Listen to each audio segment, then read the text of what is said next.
Friends, welcome to our channel. పెళ్లి పిలుపుల vlogs చూస్తూ ఉన్నారు కదా. ఈరోజు మీకు నేను చూపించబోతున్నాను వెంకటగిరి. సో వెంకటగిరిలో పోలేరమ్మ చాలా ఫేమస్. ఇక్కడ పోలేరమ్మ టెంపుల్ అంటే నేను చాలా పెద్దది ఉంటుందేమో, ముందంత ఆవరణ ఉంటుందేమో, చాలా గొప్పగా చెప్తారు కదా అని చెప్పి అనుకున్నాను. కానీ అక్కడికి వెళ్ళి చూసేసరికి నేనే షాక్ అయ్యాను అన్నమాట. ఏంటంటే పోలేరమ్మకి గుడిలాగా ఏమీ లేదు, జస్ట్ ఒక చిన్న విగ్రహం. అది ఆ రోడ్లోనే ఒక పక్కన ఇలా ఉందన్నమాట. చూడండి, ఇంతే, ఇదే గుడి, ఇదే విగ్రహం ఇలా ఉంది. కానీ ఇది ఎంత శక్తివంతమైనది, ఎంత పవర్ఫుల్ అయినది అక్కడ వాళ్ళు చెప్తూ ఉన్నారు.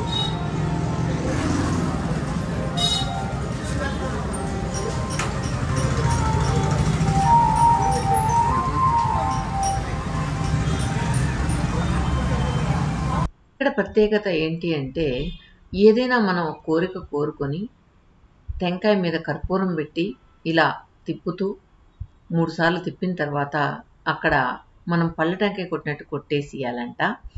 కొట్టేసిన తర్వాత మనకు ఆ కోరిక ఏదైతే ఉందో అది నెరవేరిన తర్వాత మనం మళ్ళీ వచ్చి ఇలానే టెంకాయ కొట్టాలంట. సో అది ఇక్కడ ఉన్నవాళ్ళు భక్తుల కోరికలు తీర్చే ఈ పోలేరమ్మని గొప్పగా చెప్పుకుంటూ అలాగే పూజిస్తూ ఇప్పటికీ కిటకిటలాడే జనం మధ్య ఉత్సవాలు జరుగుతూ ఉంటాయి. ఎప్పుడు కూడా పోలేరమ్మ జాతర. మోస్ట్లీ వెంకటగిరికి వెళ్ళిన వాళ్ళు ఎవ్వరు కూడా పోలేరమ్మని దర్శించుకోకుండా రారు అన్న సంగతి అక్కడికి వెళ్ళిన తర్వాతే మాకు తెలిసింది. అనుకోకుండా మేము కూడా వెళ్ళి దర్శనం చేసుకున్నాం. ఇప్పుడు మనం వెళుతూ ఉన్నాం ఇంకొకరికి వెడ్డింగ్ కార్డ్ ఇవ్వడానికి. వాళ్ళు శారీలు నేస్తూ ఉన్నారు. సో అవి ఒక్కసారి చూసేద్దాం ఎలా నేస్తారనేది. ఇక్కడ ఏంటంటే ప్రతి ఇంట్లో కూడా ఈ నేసే వాళ్ళ ఇంట్లో ఇలా మగ్గం ఉంటుంది. సో మగ్గం ఇక్కడ మెటీరియల్ అంతా కూడా వేరే వాళ్ళు ఇస్తారంట. వీళ్ళు శారీ నేసిస్తే ఒక శారీకి దాని డిజైన్ బట్టి 3000, 4000, 2000 అలా ఇస్తూ ఉంటారంట. సో ఇప్పుడైతే ఒక వైట్ శారీ విత్ బార్డర్ ఇలాంటి పళ్ళుతో నేస్తూ ఉన్నారనమాట. సో మనం కూడా ఒకసారి ట్రై చేద్దాం, ఎలా నేస్తారు అనేది చూద్దాం. వైట్ డిజైన్ తీసుకుంటావు తర్వాత నేను కాశీలో అంతా చూసా. హ్యాండ్లూమ్ పవర్లూమ్ అంతా ఓన్లీ హ్యాండ్లూమ్. ఇప్పుడు మనం ఇలా కింద డిజైన్ పేపర్ ఉంటుంది ఇలా. ఇప్పుడు మనం ఇలా తొక్కి ఇలా తీసుకోవాలి. అప్పుడు ఆ కలర్ తీసుకుంటుందా? కలర్ ముక్కు, ఇది కన్ను, చిలుక, ఈ డిజైన్ ఇలా ఇలా తీస్తాం మనం. అంటే ఈ డిజైన్ బార్డర్ ఉన్నది కదా, ఆ బార్డర్ ప్రకారం మనం ఇలా డిజైన్ తీస్తాం. ఇంత ఇదిగో ఇలా తొక్కే ఉండాలి కాలుతో. అలా ఇప్పుడు ఈ డిజైన్ మనం కాలు తొక్కే దేనికి? ఇది ఇల్లేయాలి కదా అని ఇలా మనం వేడుకోవాలి కదా డిజైన్. ఇలా తీస్తాం. ఇప్పుడు ఎన్ని కలర్లు తీసాం ఇప్పటికి? ఇప్పుడంతా ఒకే 2 కలర్ వస్తుంది. ముక్కు అయిపోతే మనం ఒకే కలర్. కన్నుకు ఒక కలరు, ఇక్కడ ఒక డిజైన్, ఇక్కడ అంటే గ్యాప్ పెట్టుకుంటారా? ఇవన్నీ అవే. ఎన్ని రోజులు పడుతుంది ఒక చీరకి? ఇది వారం పడుతుంది. చీర మొత్తం ప్లెయిన్. చీర మొత్తం ప్లెయిన్. ఇది ఓన్లీ వచ్చి పవిట వస్తుంది. కింద జాకెట్ కూడా ప్లెయిన్. ఎంత వస్తుంది ఆదాయం ఒక చీరకి? చీరకు మనకు సొంతం కాదు. సొంతం కాదు, మనకు కూలి ఇచ్చేదే వాళ్ళు 3000 ఇస్తారు ఒక చీరకి. ఒక చీరకి ఎన్ని రోజులు నేస్తారా? వారం పడుతుంది. వారమా? ఇది సరిగా సరిగా అది సరిగా లేదు. వారానికి ఒక చీర. మనం ప్యూర్ కాటన్ కాబట్టి ఇప్పుడు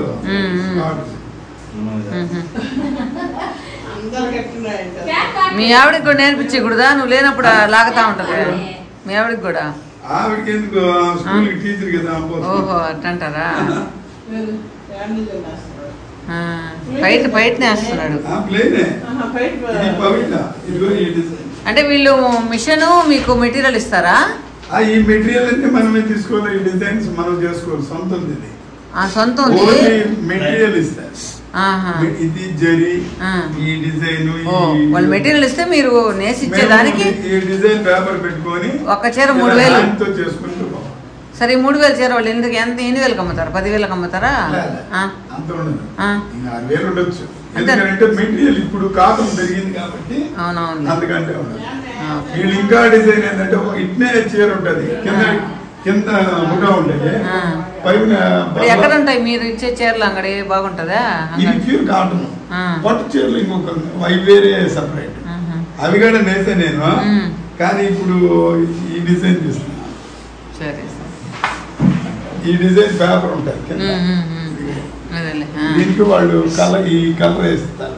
ఈ మోడల్ ఎలా పోతుంది అలా మనము ఎలా పువ్వులు తీసుకుంటూ షేప్ తీసుకుంటే అలా అనమాట. మీకే అర్థం అవుతుంది. మీకు అర్థం కదా, ఇలాగపోయి వాళ్ళ డిజైన్ అన్న జడగొడుతున్నాం. అదేం కాదు, మనం అది నేతను పెడితే కదా అట్టేదన్నా ఇదే తప్ప.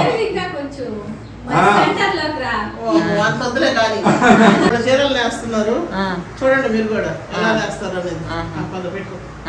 ఇప్పుడు మనం ఇంకొక ఇంటికి వెళ్తూ ఉన్నాం. వాళ్ళ ఇంట్లో మనకు ఒక చెట్టు చూపిస్తాను.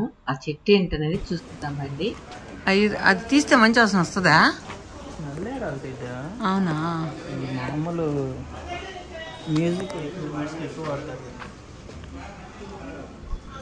ఇది ఎర్ర చందనం చెట్టు అంట. కట్ చేసా పైన తోలు బెరడు తీసేసి వాటిని మ్యూజిక్ ఎక్విప్మెంట్స్కి ఎక్కువ వాడతారు. ఓహో, మెడిసిన్కి.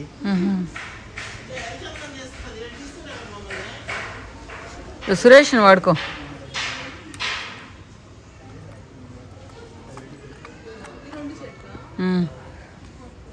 వాసన వస్తుందేమో ఎర్రచందనం. నేను ఎప్పుడు చూడలా. ఆకులు ఎలా ఉంటాయా? ఇస్తరాకుల్లాగా ఉంటాయా? కానకాకల్లాగే ఉండే, కొద్దిగా సిమిలర్గా కానకాకల్లాగా ఉండే.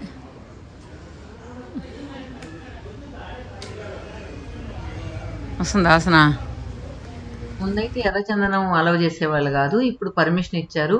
కానీ మనం సేల్ చేసేటప్పుడు కూడా పర్మిషన్ తీసుకొని సేల్ చేయాలన్నమాట. సో అందువల్ల ఎవరైనా కూడా ఎర్రచందనం మనం అఫిషియల్గా కూడా వేసుకోవచ్చు. ఓకే ఫ్రెండ్స్, నెక్స్ట్ వీడియోలో కలుద్దాం. ఇంకా మరికొన్ని ఊర్లు మీకు చూపిస్తూ మనం ఏదైనా ఊర్లకు వెళ్ళేటప్పుడు అక్కడ ఫేమస్ టెంపుల్స్ ఏమైనా ఉంటే కూడా మీతో షేర్ చేస్తాను. ఈ వీడియో మీకు ఎలా అనిపించింది? ఈరోజు వెంకటగిరిలో పోలేరమ్మని చూపించాను, ఎలా అనిపించింది కమెంట్స్లో చెప్పండి. చాలామంది అనుకున్న కోరికలన్నీ తీరుతాయి ఇలా టెంకాయతో ఇలా చేస్తే అని చెప్పి అక్కడ చెప్తూ ఉన్నారు కదా. సో మన సబ్స్క్రైబర్స్లో ఎవరికైనా అలాంటి అనుభవం ఉందా, మీరు అనుకున్న కోరికలు తీరాయా అనేది చెప్తే గనక మన వాళ్ళకు కూడా కొంచెం యూజ్ అవుతుంది అని చెప్పేది నా ఉద్దేశం. ఫ్రెండ్స్, ఈ వీడియో మీద మీ వాల్యుబుల్ కమెంట్స్ తప్పకుండా చెప్పండి. Thank you for watching.